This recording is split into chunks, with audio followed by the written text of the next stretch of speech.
नमस्कार दोस्तों, मैं अंकुर उपाध्याय स्वागत करता हूं आप सभी का आपके अपने YouTube channel share market analysis में।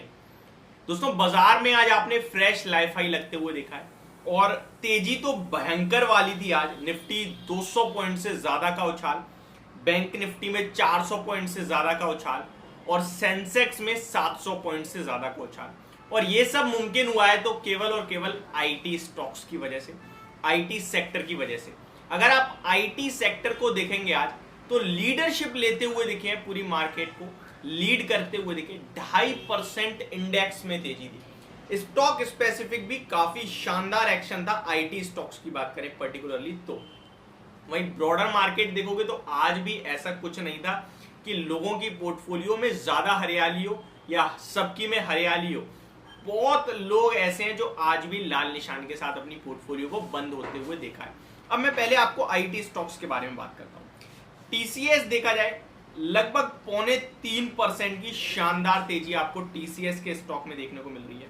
केवल इतना ही नहीं, आईटी स्टॉक्स में आज के सेशन में जितने स्टॉक्स हैं, 12 स्टॉक्स लिस्टेड हैं, 12 के 12 हरे निशान में बंद हुए हैं। और एक भी ऐसा स्टॉक, इनफैक्ट एक स्टॉक आ गया है एडजस्टमेंट के बाद, अदरवाइज मैं कह सकता हूं कि एक भी ऐसा स्टॉक नहीं है जिसमें आप कहें कि 1.5% से कम की तेजी है। एक नहीं, 1.5% से कम की तेजी। इनफैक्ट 2 स्टॉक्स ऐसे हैं जिनमें 2% से नीचे की तेजी है, अदरवाइज सारे स्टॉक्स 2% से ज्यादा भागे हैं। पहले मैं आपको बता देता हूं जिसमें 1% से भी हल्की कम तेजी देखने को मिली है, वो कोफोर्ज। कोफोर्ज आज 0.9% की तेजी में था। और सेकंड स्टॉक आपके सामने जो निकल के आता है वो है एचसीएल टेक, जो 1.5% ऊपर था। बाकी सारे स्टॉक आज के सेशन में 2% से ज्यादा की तेजी में। विप्रो में 1.95% की तेजी है, जिसको मैं राउंड फिगर में 2% कंसीडर कर रहा हूं। अब मैं एक एक करके सारे स्टॉक्स का हाल बता देता हूं। पहले एचसीएल टेक 1.5% ऊपर, इन्फोसिस 3.25% ऊपर, LTI माइंट्री 2.13% up, LTTS 2.3% up, emphasis 2.5% की तेजी, कोफोर्ज 0.9% अप, परसिस्टेंट सिस्टम 3.25% की शानदार तेजी, टीसीएस 3.25% की तूफानी तेजी, टेक महिंद्रा 2% ऊपर और विप्रो में भी 2% की आप लोगों ने तेजी देखी है। अब इन्वेस्टर्स का सवाल ये कि आगे क्या। देखिए, आईटी स्टॉक्स का लाइफ टाइम हाई तो बहुत ऊपर है यहां से, और आईटी स्टॉक ऑलमोस्ट अपने 52 वीक हाई से भी अभी 10% के समथिंग नीचे है, 5-7% नीचे। तो स्कोप तो यहाँ बहुत है, बट प्रॉब्लम है इनके फाइनेंशियल्स में। अभी इनके लिए समय उतना खास अच्छा नहीं आया है, क्योंकि आईटी में भी रिसेंटली आपने दुनिया की सबसे बड़ी आईटी कंपनी एसेंचर के नंबर आते हुए देखे थे, जो कि बयां कर रहे थे कि अभी situation is not all good. तो यहां आपको 3 से 6 महीने का वेट और है। मैं आपको ये बताना चाहता हूं, आईटी अब दिग्गज आईटी स्टॉक से ही स्टार्ट होता है रिजल्ट का सीजन। अब जो आपके लिए कल से जुलाई मंथ स्टार्ट होने वाला है, 20 जुलाई को इन्फोसिस के नंबर आने हैं और स्टार्ट करता है टीसीएस। तो दैट मींस आप कह सकते हो कि टीसीएस की रिजल्ट डेट भी आपके लिए मान के चलो 15 या 17 जुलाई के आसपास की होगी। तो टीसीएस के नंबर्स देखने वाली बात है, कैसे आते हैं।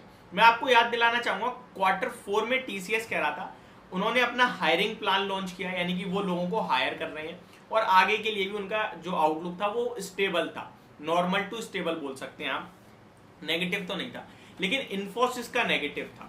तो इन्फोसिस ने पहले तो अपना हायरिंग प्लान कुछ नहीं है, अभी वो हेडकाउंट्स और कम करेंगे, यानी कि अभी एम्प्लॉइज की कटौती और होगी, जो कि एक फायदेमंद चीज भी है कि कॉस्ट कटिंग होगी। सैलरी लोगों को कम देंगे तो उनका एक्सपेंसेस कम होंगे, ठीक है जी, ये अच्छी बात भी है। लेकिन एक चीज नेगेटिव है कि कंपनी के पास उतना हैवी काम नहीं है, ये प्रॉब्लम का विषय है। 2-3 डील तो अभी रिसेंटली हुई है, तो वो डील पाइपलाइन देखने वाली बात है। तो रिजल्ट सीजन तक मैं ज्यादा कुछ एक्साइटेड नहीं हूँ।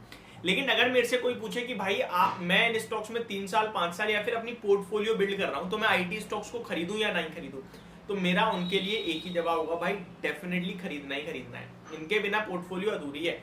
आईटी स्टॉक को लेकर मैं हमेशा बुलिश रहा हूं और आगे भी रहूंगा। ये 1 साल 1.5 साल 6 महीने की गिरावट से मेरे को कोई फर्क नहीं पड़ता। बाजार में वेल्थ क्रिएशन वर्ड होता है और वो वही क्रिएट कर पाते हैं जो गिरावट में लेना जानते हैं। स्टॉक मार्केट पता है क्या है, स्टॉक मार्केट ऐसे ऐसे नहीं जाता, ऐसे ऐसे केवल एफडी का पैसा जाता है और वो बहुत स्लो है भाई, वो बहुत ही स्लो है। स्टॉक मार्केट ऐसे जाएगा, ऐसे फिर ऐसे फिर ऐसे फिर ऐसे भी आ सकता है, फिर ऐसे। ये स्टॉक मार्केट है। यहाँ पैसा वो बनाता है जो यहाँ खरीदने के बाद यूं जब जा रहा है, रुका रहा है, जब दोबारा बाउंस यहाँ आया तो यहाँ एवरेज करना जानता है वो, फिर जाएगा, फिर नीचे आएगा, फिर एवरेज करे वो, फिर जाएगा, जो एवरेज करता रहेगा पैसा बनाता रहेगा। अब किसी ने क्या करा, स्टॉक ऐसे यहाँ खरीद लिया, यहाँ पे बेचने की कोशिश कर रहा है, बेच दिया, बहुत अच्छी बात है, दोबारा गिरा, दोबारा यहाँ खरीद लिया, फिर नीचे आया, नीचे एवरेज नहीं कराना तो बेकार है। आप एवरेज करोगे क्वालिटी को तभी पैसा बनेगा।